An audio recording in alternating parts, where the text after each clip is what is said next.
This is Ryan Elliott for Boxing Social in association with Betfred. With me, promoter Eddie Hearn. Eddie, big fight announced, logical fight as well. Buatsi-Richards, all London, really exciting fight for the British boxing scene. Logical is not something that happens in boxing a lot, to be honest with you. And we're seeing a great fight, not just two domestic light heavyweights, two world-class light heavyweights, but two guys from Croydon.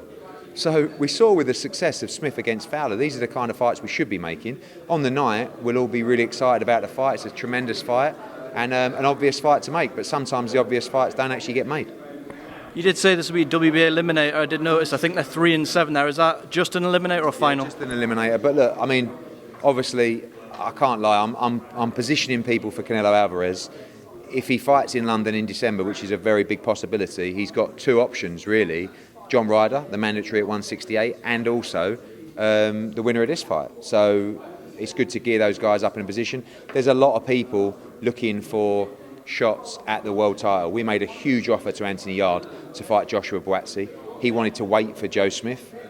Joe Smith's fighting Beterbiev. You can't wait for these opportunities. This is life-changing money. And if you believe you can win, you've got to take them. Both these guys believe they can win this fight. Fair play to them. They're jumping in and giving us a great fight.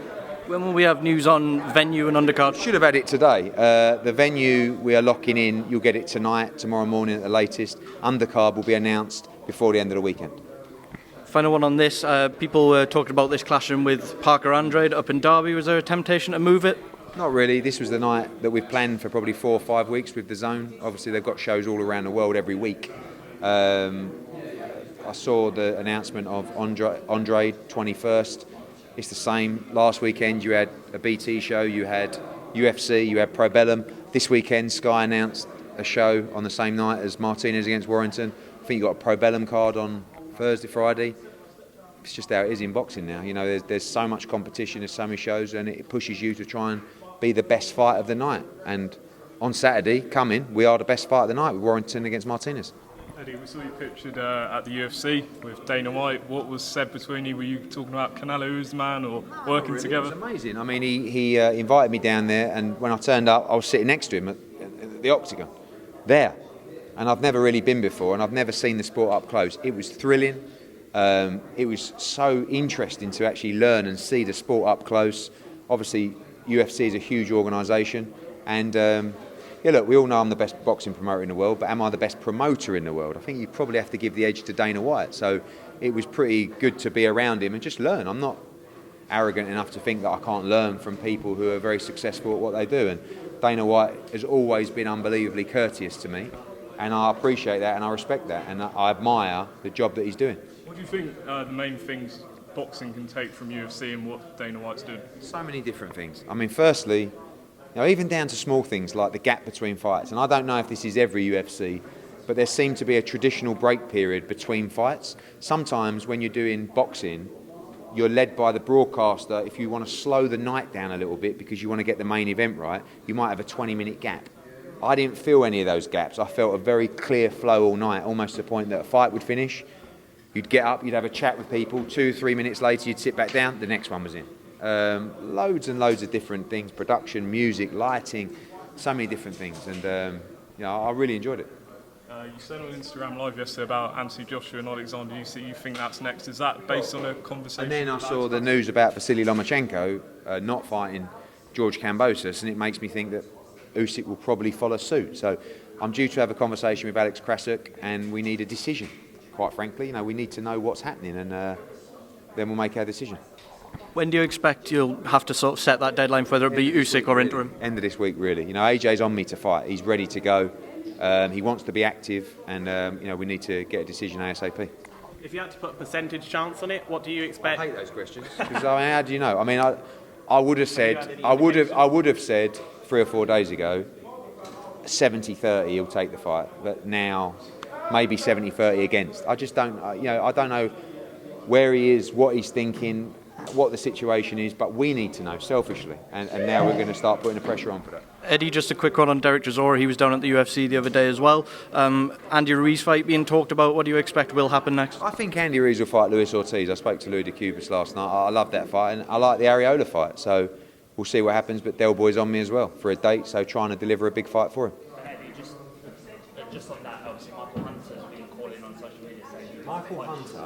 Michael Hunter I had a purse bid with Filip Hrgović against Michael Hunter in a final eliminator for the world title, and Michael Hunter pulled out of that fight for a final eliminator. Since then, he drew in his last fight. There is absolutely no interest in fighting Michael Hunter as well. Lovely man, I like Michael Hunter, but where is the value in fighting Michael Hunter? He had his opportunity to be mandatory challenger to Anthony Joshua on a 35% split, but he didn't want to take the fight. Eddie, why is it so difficult for promoters to make a fight? Is it greed from the promoter or the boxer? It's really it's more, a lot of the time, it's a lot of intrinsic stuff. So, you look at this fight, for example, Craig Richards wants to fight for the world title. Joshua Buatsi wants to fight for the world title. But I'm looking at it going, guys, it's not there at the moment. Why not fight each other? So maybe, I don't know, Peter Sims says, well, Buatsi's kind of like the golden boy at Matchroom, so we're not fighting him. And maybe Buatsi goes, well, you know Peter Sims and Tony Sims, so you're close. Or maybe not him, but maybe people in the team. Sometimes you just got to think with a clear head about what makes sense. I keep going back to Smith against Fowler. Great example. 10,000 in there, great audience, great night for everybody. Everyone made a huge amount of money. Same with this fight. So if you believe you can win, if you believe you're good enough, these fights should become more regular. We see Felix Cash featuring on this card? Yeah, quite possibly. I mean, I'm disappointed because the European title fight, which was due to happen, I think, this weekend, has been postponed. And we're supposed to be fighting for the European title, so I have to see what happens. But I want to keep Felix Cash active. Eddie, how likely do you think it is that Canelo will fight in the UK in December time? I think in December he'll fight in Mexico or the UK. And I think I will be pushing, obviously, for the UK. I can't lie, it'd be amazing to do a fight in Mexico at the same time. But, that's why I want to get people and options in position to fight him. And it's a life-changing opportunity. When you fight Anthony Joshua, when you fight Canelo Alvarez, you change your life forever. That's why you see people queuing up and begging it on Twitter. I'd be begging it. If I was a fighter, I'd be begging to fight Canelo Alvarez every day. Because you want the biggest payday in boxing. Payday, you want payday, I know that. And just a quick question on both fights. You promote both guys. Which one is you picking to win? I think with the bookies and to the casual fan, Buatsi's the favourite in the fight. But I see a belief in Craig Richards, honestly, that he believes he's the favourite in this fight. He's improved a lot. He's really grown into the weight. He's coming off a good win. He's been nice and active, which could be a difference as well. So I actually think it's a 50-50 fight. A quick question on Sonny. Did you watch his fight and how I saw the first few rounds. I talked to him this morning on TalkSport, spoke to Richard Schaefer. I'd love to make the Martinez fight. He has to fight Arroyo, but once he gets that out of the way, happy to make that unification. Do you think Buatsi needed an opponent the calibre of Craig Richards in his next fight? Yeah, not just the calibre, but the size of the fight and the profile of the fight as well.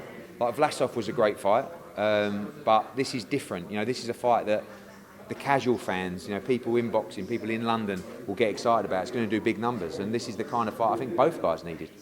How unlikely is Devin Haney Kambosos fight? Well, you'd think now it's the only option for Kambosos. I mean, it's like Kambosos come out and said, well, Loma's there, so all right, we'll give Devin Haney the shot. He's a world champion as well. We've been waiting for this shot for a long time, so we've had an offer last night, we're going for it today, and hopefully we can get that fight made.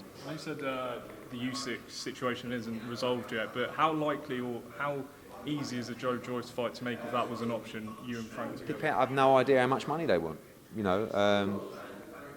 I think I haven't had an approach from Frank Warren for that fight. I've had approaches from virtually every other promoter trying to, put their name forward. It's a good fight. AJ has no problem fighting Joe Joyce. If I was advising him, I would say you should be fighting a southpaw, but they're not many. Luis Ortiz, Otto Warlin, Zile Zhang, who's now fighting Hrgović.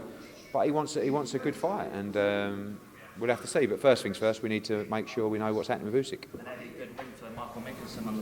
Yeah, I felt it was like they gave him a horrible opponent. Like, we all know Mickinson's style is suited against someone that's aggressive and comes forward. He accepted about 7 guys that were put to him, and that was a guy. One guy we accepted turned up. I think he was 40 pounds overweight when he turned up at the hotel. So he had a really tough fight against a tough style. But look, he went over. He made a huge amount of money. Thank you, Golden Boy. And he's put himself in position to change. And what a great story for him. He changed his life on Saturday night and had a good win. Eddie, do you think Joe Joyce deserves to be in the ring with Anthony Joshua? If that was to go ahead. Joe Joyce is a world-class heavyweight. I mean, what's his best win? Daniel Dubois. And that's his only win, really. He beat a Takam that's done. But he's a good fighter, Joe Joyce. I think it's a good fight. AJ, they've known each other a long time. AJ stopped him twice, is it? I think in the amateurs. He thinks it's a straightforward fight. But Joe Joyce is a very tough man. like all these guys, sometimes they just queue up and wait and wait. Joe Joyce needs to get active. I know he's been injured, but if he don't fight AJ, get him fighting. And we're happy to explore that fight. What's AJ's mindset at the moment? Wants to fight. Desperate to fight. Was at the UFC on Saturday. He just wants to get in there. He wants to fight. Wants to fight Usyk. But if it can't be Usyk, just get me in the ring. And that's it. A couple more guys. Eddie, what was the most important thing you think you learnt when watching the UFC the other night?